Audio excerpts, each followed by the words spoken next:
Last পরীক্ষা ছিল, তো পরীক্ষাটা ভালো ভালো চলে এলাম।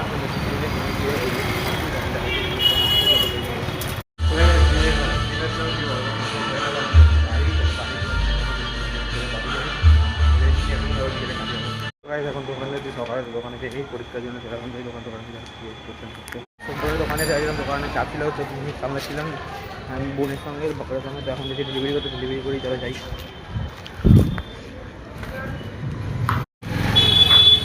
আমরা এখন ডেলিভারি করে চলে যাই দোকানে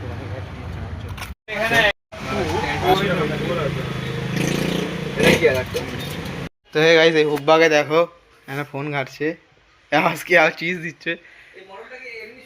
তোমার ফাঁকা খাইছিল, বাড়ি আর টাইম হয়ে এসছে। দেখুন বাড়ি ঢুকছি, এখন গল্প করছিলাম আর বন্ধুদের সঙ্গে, অনেকদিন পরে দেখা, ওদের সঙ্গে গল্প বললাম বাড়ি গিয়ে, তাকে তখন নতুন দেখা হচ্ছে। Tata, good night.